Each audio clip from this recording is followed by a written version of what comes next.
সৈনিক, সারা বাংলার জিয়ার সৈনিক, এক হও দেশ করো, এক হও দেশ করো, সারা বাংলার জিয়ার সৈনিক। আলমগীর সাহেবের আগমন, শুভেচ্ছা স্বাগতম, শুভেচ্ছা স্বাগতম, মির্জা সাহেবের আগমন। বিএনপির পক্ষ থেকে লাল গোলাপ শুভেচ্ছা, লাল গোলাপ শুভেচ্ছা, বিএনপির পক্ষ থেকে, বিএনপির পক্ষ থেকে লাল গোলাপ শুভেচ্ছা।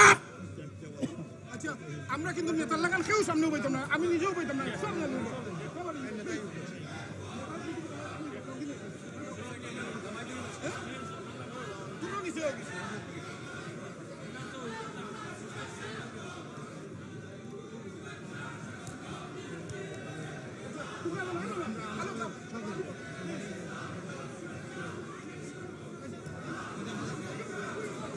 বিসমিল্লাহির রহমানির রহিম।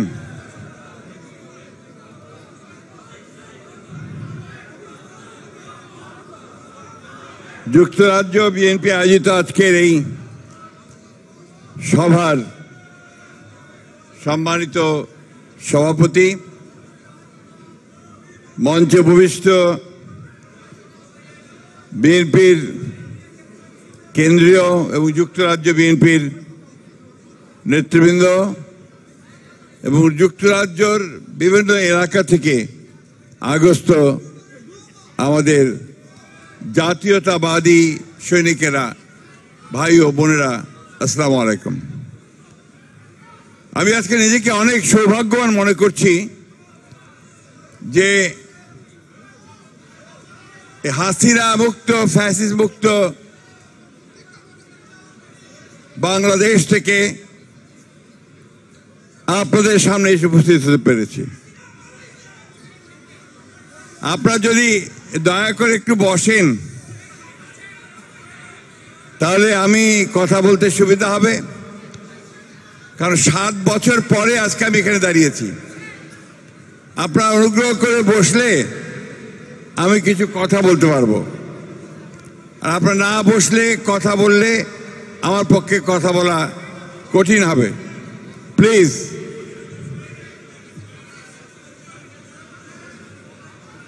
প্লিজ প্লিজ আমি অনুরোধ করছি আপনারা একটু বসুন।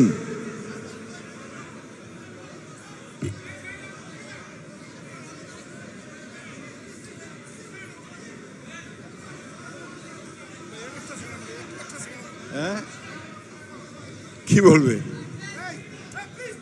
বলবে বলবে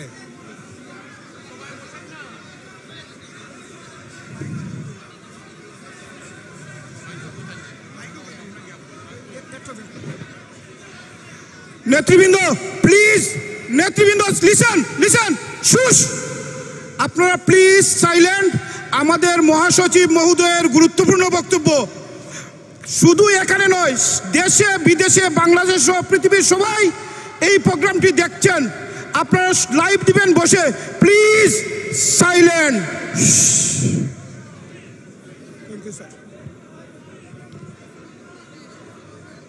7 বছর আগে আমি যখন আপনাদের এই মঞ্চে আসি তখন আমার পাশে ছিলেন আমাদের এই গণতন্ত্র পুনরুদ্ধারের যে আন্দোলন, যার নেতৃত্বে আমরা বিগত বছরগুলোতে বাংলাদেশকে ফ্যাসিবাদ থেকে মুক্ত করবার জন্য প্রাণপণ লড়াই করেছি, যার নেতৃত্বে আমরা বাংলাদেশকে আজকে নতুন করে আবার চিনতে শিখেছি, যার নেতৃত্বে আমরা আমাদের স্বাধীনতার ঘোষক, জাতীয়তাবাদের প্রবক্তা,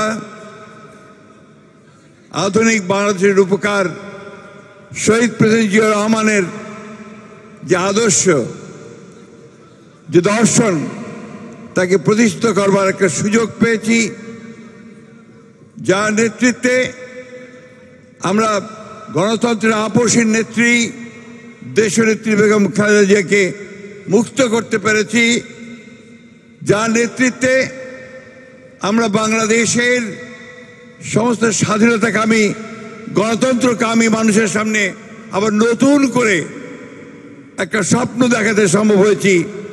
সেই নেতা, আপনাদের অতি প্রিয় নেতা, যিনি আপনাদের মাঝে সব সময় থাকছেন, আমাদের ভারপ্রাপ্ত চেয়ারম্যান তারেক রহমান সাহেব সেই দিন এখানে উপস্থিত ছিলেন।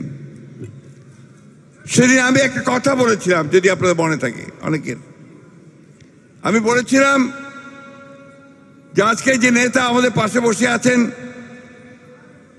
সেই নেতার সঙ্গে আমার একবার সুযোগ হয়েছিল দেশের তৎকালীন প্রধানমন্ত্রী দেশনেত্রী বেগম খালেদা জিয়ার সঙ্গে চীনে যাওয়ার।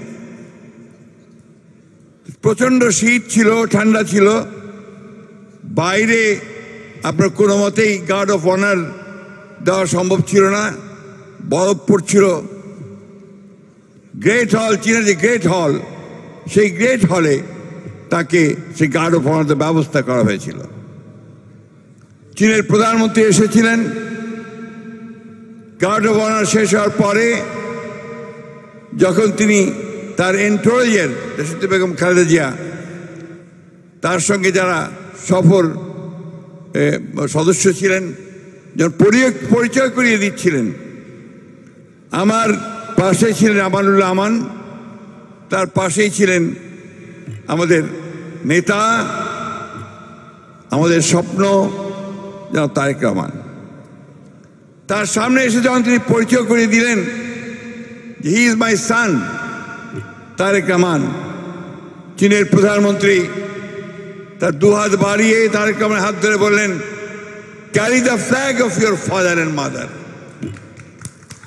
আমার এখনো কানে সেই কথাটি বাজে, আমি এখানে বলেছিলাম। এবং আজকে আল্লাহর কাছে হাজারো শুকরিয়া যে আজকে আমাদের সেই নেতা তারেক রহমান সাহেব তার পিতার যে পতাকা স্বাধীনতা এবং গণতন্ত্রের, তার মায়ের যে পতাকা গণতন্ত্রকে রক্ষা করবার, স্বাধীনতা সার্বভৌমত্ব রক্ষা করবার, সেই পতাকা তিনি তুলে ধরেছেন এবং এখন তা উড্ডীন করেছেন বাংলাদেশের উপরে। বন্ধুগণ, এটাই হচ্ছে আমাদের সার্থকতা, আপনাদের সার্থকতা। আমি আপনাদেরকে আমার আন্তরিক ধন্যবাদ এবং কৃতজ্ঞতা জানাতে চাই যে আমাদের এই সংগ্রামে, আমাদের লড়াইয়ে আপনারা যারা যুক্তরাজ্য প্রবাসী ছিলেন, আছেন, আপনারা দীর্ঘদিন ধরে সেই লড়াই করছেন, সংগ্রাম করেছেন। আমার এখনো মনে আছে যে এইখানে আপনারা হাজার হাজার সদস্য একত্রিত হয়ে আপনারা মাইলের পর মাইল হেঁটেছেন, গণতন্ত্রের দাবিতে হেঁটেছেন। এবং শুধু আপনারা নন, সাথে ইউরোপ বা প্রবাসের সমস্ত মানুষেরা তাদের যে প্রাণের দাবি, গণতন্ত্রের দাবি, গণতন্ত্রের রাষ্ট্রে বাস করার দাবি, সেই দাবি নিয়ে আপনারা সংগ্রাম করেছেন, লড়াই করেছেন। একথা সত্য যে আমরা যারা দেশে ছিলাম, আমরা লড়াই করেছি, সংগ্রাম করেছি। আমরা হয়তো অনেকেই কারাগারে গেছি, জেল জুলুম আমাদের উপর হয়েছে, অনেকে গুম হয়ে গেছেন, অনেকে খুন হয়ে গেছেন। কিন্তু আপনারা বাইরে থেকে, প্রবাসে থেকে যেভাবে আপনাদের সমস্ত শক্তি দিয়ে লড়াই এবং সংগ্রাম করেছেন, তা আমাদের সংগ্রামকে আরো বেগবান করেছে, সামনের দিকে এগিয়ে নিয়ে গেছেন। সেজন্য আপনাদেরকে অভিবাদন জানাই, সেলুট জানাই। প্রিয় বন্ধুগণ, আপনাদের সামনে বক্তব্য দিতে এসে আমি কিছুটা বলতে পারেন যে আবেগ আপ্লুত। এই জন্য যে কিছুদিন আগেও আমরা ভাবিনি যে এই ভয়াবহ দানবের হাত থেকে আমরা মুক্তি পাবো। আপনারা যারা এখানে আছেন, অনেকেই আপনারা দেশে যেতে পারেননি 10 বছর, 12 বছর, 15 বছর। অনেকে গেছেন, যার পরে গ্রেফতার হয়েছেন, আটক থেকেছেন, কারাগারে নিক্ষিপ্ত হয়েছেন। অনেকের মা, বাবা, ভাই বোনকে অন্যায়ভাবে অত্যাচার করা হয়েছে, নির্যাতন করা হয়েছে। আমরা সেই সব কথা আমরা কখনো ভুলতে পারি না, ভুলবো না। বন্ধুগণ, আজকে সমগ্র বাংলাদেশি মানুষ যারা স্বাধীনতা চায়, স্বাধীনভাবে বাস করতে চায়, যারা গণতন্ত্র চায়, নিজেদের ভোটের অধিকার নিজেরা প্রয়োগ করতে চায়, যারা নিজেদের পায়ে নিজেরা দাঁড়িয়ে থাকতে চায়, শহীদ জিয়ার সেই জাতীয়তাবাদীর যে দর্শন, বাংলাদেশ একটা স্বতন্ত্র জাতি, একটা স্বাধীন জাতি, সেই জাতি হিসেবে মাথা উঁচু করে দাঁড়াতে চায় বিশ্বের দরবারে। সেই জাতি প্রতিষ্ঠা করবার জন্য আপনাদের যে অবদান, সেই অবদানকে আমরা বারবার স্মরণ করছি এবং আপনাদেরকে আমি অভিবাদন জানাচ্ছি। আমরা বিগত জুলাইয়ের যে আন্দোলন, সেই জুলাইয়ে আমাদের ছাত্রেরা, আমাদের সন্তানেরা, আমাদের ছেলেরা, তারা যে বুকের রক্ত ঢেলে দিয়েছে রাজপথে এবং আমাদের জনগণের সঙ্গে একত্রিত হয়ে তারা যে লড়াই করেছেন, সংগ্রাম করেছেন, তার ফলে একটা ভয়াবহ দানব, একটি ফ্যাসিস্ট, যে দীর্ঘ 15 বছর ধরে বাংলাদেশের আত্মাকে বিক্রি করে দিয়েছেন, যিনি বাংলাদেশের সমস্ত অর্থনীতিকে ধ্বংস করেছেন, রাজনৈতিক কাঠামোটাকে ধ্বংস করেছেন। আমাদের যে স্বপ্ন 1971 সালে আমরা দেখেছিলাম একটা স্বাধীন সার্বভৌম বাংলাদেশ, গণতান্ত্রিক বাংলাদেশ, গণতান্ত্রিক রাষ্ট্র, সেই স্বপ্নকে ধ্বংস করে দিয়েছিল, ধূলিসাৎ করে দিয়েছিল বন্ধুগণ। আজকে সেই জন্যই আমাদের অনেক শান্তির কথা, সান্ত্বনার কথা যে আমরা এখন সেই অবস্থাটা ফিরে পেয়েছি। আজকে এখানে অনেকে আছেন যারা বয়স্ক মানুষ, আবার অনেকে আছেন যারা তরুণ। এই তরুণেরা অনেকেই বাংলাদেশ থেকে পালিয়ে এসেছিল, সেই সময় টিকতে পারেনি দেশের মধ্যে। মামলা, মোকদ্দমা, হত্যা, খুন, যখন গুমের মধ্য দিয়ে তাদেরকে পালিয়ে আসতে হয়েছে। অনেক সাংবাদিক আছেন, তারাও পালিয়ে চলে এসেছিলেন, কারণ উপায় ছিল না, সেখানে বেঁচে থাকার কোনো পথ ছিল না। আজকে আল্লাহর কাছে অশেষ শুকরিয়া আদায় করি যে আল্লাহ তাআলা সেই অবস্থা থেকে আমাদের মুক্তি দিয়েছেন। আমরা মুক্তি পেয়েছি, কিন্তু এখনো সেই সংগ্রাম আমাদের শেষ হয়নি।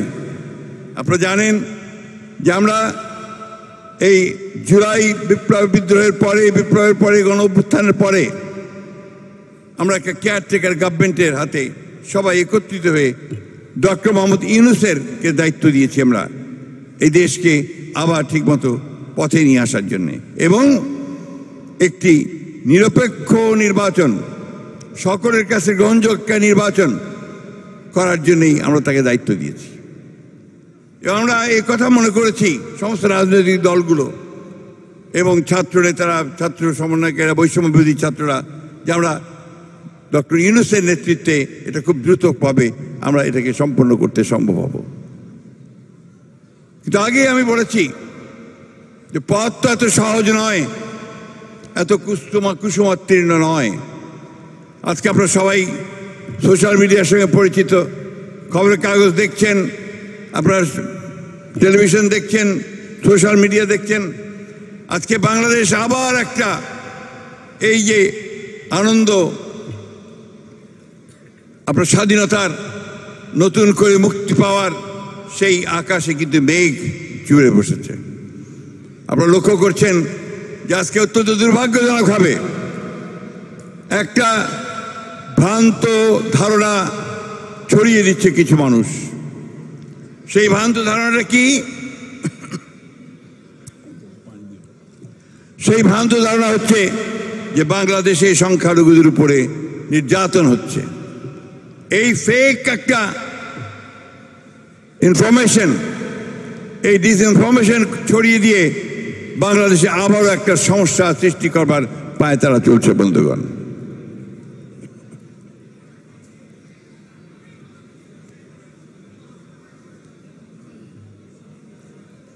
সাত বছর আগে আপনাদের এখানে যখন আসি তখন বয়স 7 বছর কম ছিল, আর তখন আবার আপনার এতবার জেলে যেতে হয়নি।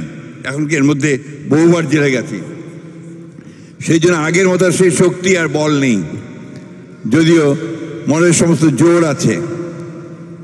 তা আমি যে কথাটা বলছিলাম যে এখন এই যে আপনার একটা ফেক একটা ডিসইনফরমেশন ছড়িয়ে দিয়ে সমস্ত এই যে আমাদের স্বাধীনতা সার্বভৌমত্বকে জয় করবার যে গৌরব, যে আনন্দ, সব কিছু ম্লান করে দিচ্ছে এবং আমাদের ভবিষ্যতে আবার অন্ধকার দিকে ঠেলে দিচ্ছে, এই বিষয়টা আপনাদেরকে সকলকে সজাগ থাকতে হবে।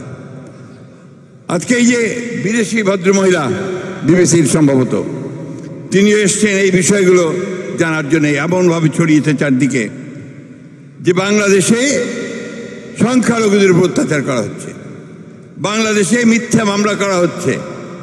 শেখ হাসিনা যিনি বাংলাদেশের মানুষের উপর অত্যাচার করেছেন, নির্যাতন করেছেন, খুন করেছেন, হত্যা করেছেন, 20,000 তরুণকে হত্যা করেছেন, আমাদের ইলিয়াস আলী সহ 700 মানুষকে গুম করে দিয়েছেন। আমাদের এমন কোনো নেতা নেই, আমাদের সবচেয়ে বড় আমাদের দেশনেত্রী বেগম খালেদা জিয়া, তাকে বছরের পর বছর কারাগারে আটকে রেখেছিলেন। আমাদের নেতা তারেক রহমানকে মিথ্যা মামলা দিয়ে নির্বাসিত করেছেন। সেই শেখ হাসিনাকে আজকে ভারত আশ্রয় দিয়েছে এবং সেই শেখ হাসিনা আবার তার দলবল নিয়ে ষড়যন্ত্র করছে, নতুন করে চক্রান্ত সৃষ্টি করছে বন্ধুগণ, এবং এই চক্রান্ত সৃষ্টি করে বাংলাদেশের স্বাধীনতা, গণতন্ত্র, সার্বভৌমত্বকে সে বিনষ্ট করতে চাইছে। আজকে চিন্তা করে দেখুন, যে মহিলা একসময় প্রধানমন্ত্রী ছিলেন, সেই মহিলা 15 বছর ধরে বাংলাদেশের মানুষের বিরুদ্ধে অবস্থান নিয়েছে। সেই মহিলা আজকে ভারতে বসে, বিদেশে বসে বাংলাদেশকে কিভাবে ক্ষতি করা যাবে, কিভাবে বাংলাদেশের স্বাধীনতাকে বিপন্ন করা যাবে, কিভাবে বাংলাদেশকে আবার অন্ধকার দিকে ঠেলে যাওয়া যাবে, সেই ষড়যন্ত্র চক্রান্তে লিপ্ত হয়েছেন। এদের কি কোনো ক্ষমা করা যায়? এদের কি কখনো ক্ষমা করা যায়? বন্ধুগণ, ক্ষমা করা যায় না। তাই খুব পরিষ্কার কথা, যেটা আমি বারবার বলেছি, যে শেখ হাসিনাকে এই হত্যার অপরাধে, খুনের অপরাধে, গণহত্যার অপরাধে তার অবশ্যই দ্রুত বিচার হতে হবে এবং যারা তার সঙ্গে সহযোগিতা করেছে তাদেরও বিচার হতে হবে। ভারত আমাদের প্রতিবেশী, সবচেয়ে বড় প্রতিবেশী, আমাদের বন্ধু। আমাদের যুদ্ধের সময়, 1971 যুদ্ধের সময় আমাদের সহযোগিতা করেছিল। আমরা ভারতের কাছে সবসময় প্রত্যাশা করি যে ভারত বাংলাদেশের মানুষের পাশে দাঁড়াবে। কোন একটা বিশেষ রাজনৈতিক দল আওয়ামী লীগের সঙ্গে পাশে দাঁড়িয়ে সে বাংলাদেশের গণতন্ত্রকে ক্ষতিগ্রস্ত করবে না, এই কথা আমরা প্রত্যাশা করি তার কাছ থেকে। কিন্তু দুর্ভাগ্য, please please please please please থামেন থামেন। আমরা আশা করি যে ভারত তার যে অতীতে এই যে ভুল করেছে এবং বাংলাদেশের মানুষের সঙ্গে যে বিচ্ছিন্নতা সৃষ্টি করেছে, এটাকে তারা কাটিয়ে ওঠার চেষ্টা করবে এবং তাদের এখন যে কার্যকলাপ যারা বাংলাদেশের বিরুদ্ধে করছে, সেই কার্যকলাপগুলোকে তারা বন্ধ করবে। আমাদের খুব কষ্ট হয় যখন আমরা দেখি অহেতুক মিথ্যা অপবাদ দিয়ে, মিথ্যা কথা বলে বাংলাদেশের মানুষকে আবার বিপদে ফেলার চেষ্টা করা হচ্ছে। আগরতলার ডেপুটি হাইকমিশনার অফিস আক্রান্ত হয়েছে, কলকাতায় হাই কমিশনার ডেপুটি হাইকমিশনার অফিসে আপনার আক্রান্ত হয়েছে এবং মিছিল নিয়ে আপনাদের সিলেট দিয়ে ঢোকার চেষ্টা করেছে, বেনাপোল দিয়ে ঢোকার চেষ্টা করেছে। এটা কোন ধরনের বন্ধুত্ব? এটা কোন ধরনের প্রতিবেশীর কাজ? আমরা তাই আবারও আজকে এই সভা থেকে ভারতবর্ষকে অনুরোধ জানাতে চাই, তাদের কাছে আমরা নিবেদন করতে চাই যে আপনি অনেক বড় দেশ, কিন্তু তাই বলে এই বাংলাদেশ যে যুদ্ধ করে স্বাধীন হয়েছে, যে সংগ্রাম করে, লড়াই করে, যে গণতন্ত্রকে আদায় করে নিয়েছে, যারা বুকের রক্ত দিয়ে তাদের অধিকারকে আদায় করেছে, তাদেরকে খাটো করে দেখে বাংলাদেশের বিরুদ্ধে দাঁড়াবেন না, কারণ বাংলাদেশের মানুষ কখনোই তা মেনে নেবে না। আমরা আমাদের রাজনৈতিক দলগুলোর কাছে আহ্বান জানাতে চাই যে এই বিষয়ে সবাই আমরা একজোট থাকব, একমত থাকব এবং আমরা অবশ্যই আমাদের স্বাধীনতা, সার্বভৌমত্বকে অক্ষুণ্ণ রাখার জন্য আমরা সবাই একজোট হয়ে আবার ঐক্যবদ্ধ হব এবং আমরা সেই সংগ্রামে টিকে থাকব। বন্ধুগণ, আমাদের বিগত সরকার, আওয়ামী লীগের সরকার, বাংলাদেশের যে ক্ষতি করে দিয়েছে, এটা বারবার আপনাদের সামনে করার কোনো প্রয়োজন আছে বলে আমি মনে করি না। আপনারা এগুলোকে নিয়ে বহু কথা বলেছেন। আপনি জানেন যে গত কয়েকদিন আগে এই সরকার যে একটা কমিটি করে দিয়েছিল শ্বেতপত্র প্রকাশ করবার জন্যে, দেবপ্র ভট্টাচার্যকে আপনার প্রদান করে সেই কমিটি তারা যে রিপোর্ট দিয়েছে সেই রিপোর্টে বলেছে যে প্রতি বছর $16 বিলিয়ন করে পাচার করে দিয়েছে। চিন্তা করা যায় যে একটা দেশের সরকার তারা একটা দেশের সমস্ত সম্পদ লুট করে বিদেশে পাচার করে দিচ্ছে। আমার চাইতে আপনারা এখানে অনেকে ভালো জানেন কারা লন্ডনে ইংল্যান্ডে কতগুলো বাড়ি কিনেছে। 265টা বাড়ি একজন মাত্র মন্ত্রী, 265টা বাড়ি, এরকম অসংখ্য। এবং আপনার এই 15 বছরে বাংলাদেশের অর্থনীতিকে তারা আমার ভাষায় আমি যেটা বলি ফোকলা করে দিয়েছে, কিছু নেই ভেতরে। তারা রাজনৈতিক যে কাঠামো সেই কাঠামোকে ধ্বংস করেছে, সমস্ত প্রতিষ্ঠানগুলোকে ধ্বংস করে দিয়েছে, নির্বাচন ব্যবস্থাকে তারা ধ্বংস করে দিয়েছিল। 3টে নির্বাচন তারা সম্পূর্ণ বেআইনিভাবে তারা দখল করে নিয়েছিল। তারা ব্যুরোক্রেসি, আমলাতন্ত্র এবং আইনশৃঙ্খলা বাহিনীকে দলীয়করণ করেছিল এবং গোটা বাংলাদেশের প্রশাসনকে তারা তাদের দলীয় প্রশাসনে পরিণত করেছিল। বন্ধুগণ, আপনারা যারা বাংলাদেশে গেছেন, যারা বিভিন্নভাবে অফিসে আদালতে এই অফিসারদের সঙ্গে কথা বলেছেন, দেখবেন যে কোনো কিছু অবশিষ্ট নাই। এখন গোটা বামলাতন্ত্র আওয়ামী তন্ত্রে পরিণত হয়েছিল এবং তাদের মধ্যে কোনো নীতি বলতে কোনো জিনিস ছিল না। ঘুষ দুর্নীতিতে পুরোটা ছেড়ে গিয়েছিল। এই কাজটা খুব কঠিন কাজ, সেখান থেকে ফিরে নিয়ে আসা। জুডিশিয়ারি পর্যন্ত, বিচার ব্যবস্থা পর্যন্ত সম্পূর্ণভাবে দলীয়করণ করা হয়েছিল।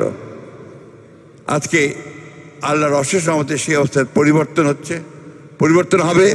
এবং সেই কারণে আমাদের নেতা জনাব তারেক রহমান সাহেব বারবার করে বলছেন যে এই সরকারকে আমরা সহযোগিতা করতে চাই, এই সরকারকে আমরা সহযোগিতা করে আমরা আমাদের ঈপ্সিত লক্ষ্যে অর্থাৎ গণতান্ত্রিক ব্যবস্থায় ফিরে যেতে চাই। এই সরকারের দায়িত্বটা কি? এই সরকারের দায়িত্ব হচ্ছে খুব দ্রুত এই অবস্থাগুলোকে, এই জঞ্জালগুলোকে সাফ করে দিয়ে যত দ্রুত সম্ভব একটা নির্বাচন, সকলের কাছে গ্রহণযোগ্য একটা নির্বাচন দেওয়া। আমরা বলেছি যে এটারই খুব বেশি সময় তো লাগার কথা নয়। আমরা মনে করি যে নির্বাচন ব্যবস্থা, প্রশাসন, বিচার ব্যবস্থা এবং অর্থনীতির ন্যূনতম যে সংস্কারগুলো, সেই সংস্কারগুলো করে আমাদের নির্বাচনের দিকে দ্রুত যাওয়া উচিত। কারণ আমরা এর আগেও বলেছি যে নির্বাচন যত দেরি হবে সমস্যা তত বাড়তে থাকবে, ততই বেশি গণতন্ত্রের বিরোধী শক্তিরা মাথা উঁচু করে দাঁড়াবে, ততই বেশি গণতন্ত্রকে যারা দেখতে চায় না, গণতান্ত্রিক ব্যবস্থা চায় না, তারা জায়গা করে নেওয়ার ব্যবস্থা করবে। আমরা সেই জন্যই বারবার করে তাদের বলেছি যে আসুন আমরা যত কম সময়ের মধ্যে পারি আমরা নির্বাচনের ব্যবস্থা করতে পারি। বন্ধুগণ, আমি বক্তব্য দীর্ঘ করব না। আমরা একটা বিশাল ভয়ঙ্কর একটা কঠিন সময় পার করে আমরা একটা নতুন সূর্য দেখছি। আমরা একটা সামনের দিকে একটা নতুন সম্ভাবনার দ্বার দেখতে পাচ্ছি। আমরা গণতন্ত্রকে প্রতিষ্ঠিত করবার একটা সুযোগ পেয়েছি।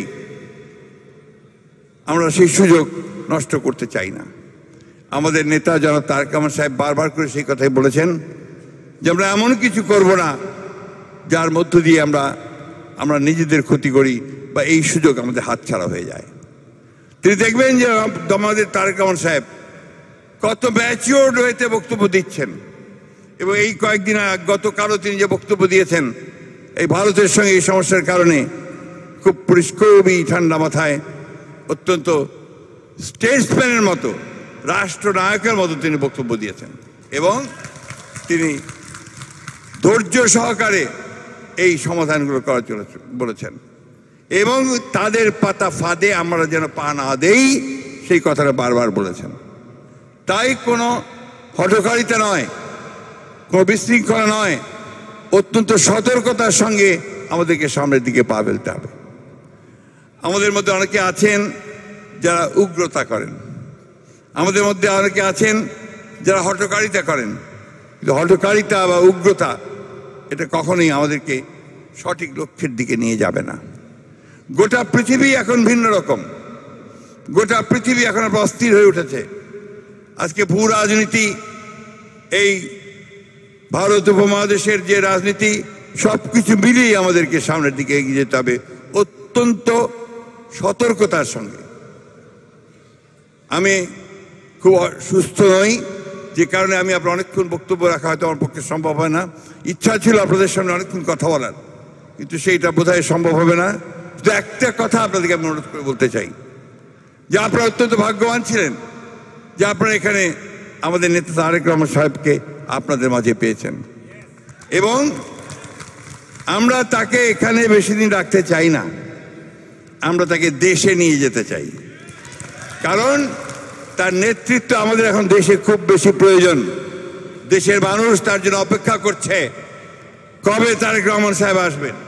আসলেই আমরা নিঃসন্দেহে সেই আমাদের যে শক্তি, আমাদের যে আন্দোলন, আমাদের যে সংগ্রাম, স্বাধীনতার যে সংগ্রাম, সেই সংগ্রাম আরো অনেক বেশি জোরদার হবে বন্ধুগণ। তাহলে ওই যে কথা যে শহীদ প্রেসিডেন্ট জিয়া রহমানের স্বাধীনতা সার্বভৌমত্বের যে পতাকা, দেশনেত্রী বেগম খালেদা জিয়ার গণতন্ত্রের যে পতাকা, সেই পতাকাকে তিনি ধরেছেন। এখন এই পতাকাকে তিনি পুরোপুরিভাবে এই বাংলাদেশের মাটিতে নিয়ে যাবেন বলে আমরা বিশ্বাস করি বন্ধুগণ। আজকে শুধু আমরা নই, আজকে সারা বিশ্বের মানুষ তার দিকে তাকিয়ে আছে। এই যে 50 বছর 53 বছর পরে এই রাষ্ট্রটি আবার নতুন করে একটা গণতান্ত্রিক পথে যাওয়ার সুযোগ দেখছে, একটা পথ দেখছে, সেই পথে নেতৃত্ব দেবেন আমাদের আমাদের আমাদের নেতা জনাব তারেক রহমান বন্ধুগণ। আমি শেষ করতে চাই, আপনাদের সকলের প্রতি আমরা কৃতজ্ঞতা জানাতে চাই। এখানে যারা আছেন আপনারা সবাই অত্যন্ত কষ্ট করেছেন, পরিশ্রম করেছেন। আমি জানি অনেকে 15 বছর 16 বছর দেশের বাড়িতে যেতে পারেননি, অনেকে যাওয়ার কথা ভাবছেন। আপনারা আসেন, আপনারা সবসময় বাংলাদেশের মানুষের কাছে আপনাদের যথাযোগ্য মর্যাদা পাবেন বলে বিশ্বাস করি। একটা কথা বলেই শেষ করব, এই যুদ্ধ লড়াই কিন্তু এখনো শেষ হয়নি। আমাদের বিরুদ্ধে প্রচুর ষড়যন্ত্র হচ্ছে, চক্রান্ত হচ্ছে।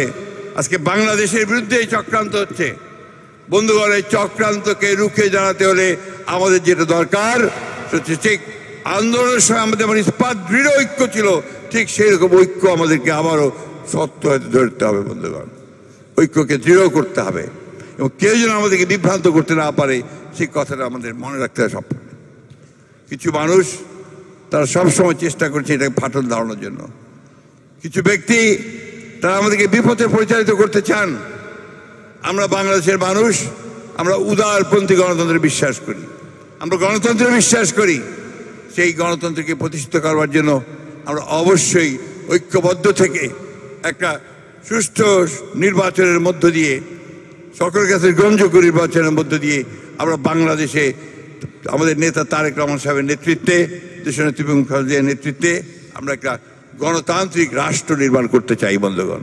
যে রাষ্ট্রে এই সমস্ত মানুষের বিকশিত হওয়ার সুযোগ থাকবে, আমাদের বেকার ছেলেরা তারা কর্মসংস্থান পাবে, কলকারখানা গড়ে উঠবে, কৃষির উৎপাদন বৃদ্ধি পাবে। আপনারা জানেন যে উনি 31 দফা দিয়েছেন আমাদের তারেক রহমান সাহেব।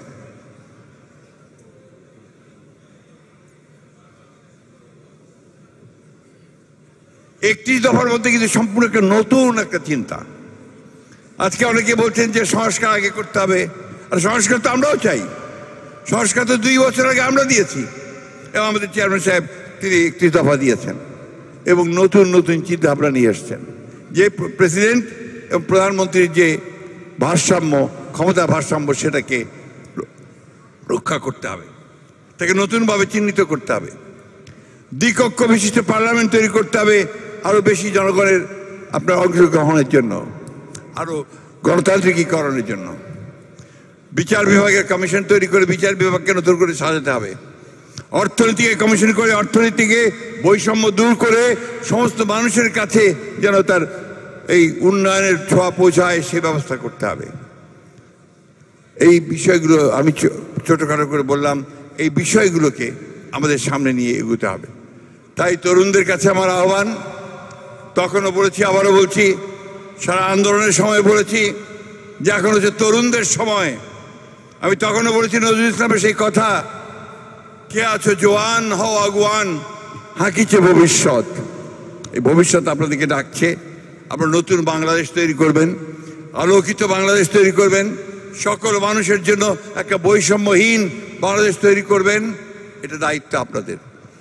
আমরা লড়াই করেছি, যুদ্ধ করেছি, আমরা বয়স হয়েছে ৭১ সালে স্বাধীনতা যুদ্ধ করে স্বাধীন করেছি, গণতন্ত্রের জন্য লড়াই করলাম। এখন এই লড়াইয়ে নতুনদেরকে নতুন বাংলাদেশ নির্মাণ করতে হবে।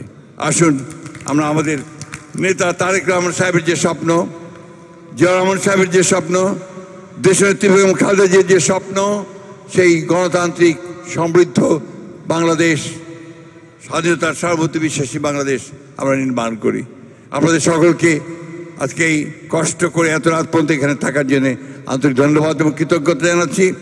এবং যেহেতু আমার শরীর খুব ভালো না, সেই কারণে আপনাদের সাথে আরও বেশি কথা বলার ইচ্ছা ছিল, বলতে পারলাম না বলে আমি দুঃখিত। আবার আপনাদেরকে ধন্যবাদ কৃতজ্ঞতা জানিয়ে বক্তব্য শেষ করছি। আসসালামু আলাইকুম, খুদা হাফেজ। বাংলাদেশ জিন্দাবাদ, বাংলাদেশ জাতীয়তাবাদী দল জিন্দাবাদ, শহীদ জিয়া অমর, দেশনেত্রী বেগম খালেদা জিয়া জিন্দাবাদ, আমাদের নেতা তারেক রহমান জিন্দাবাদ।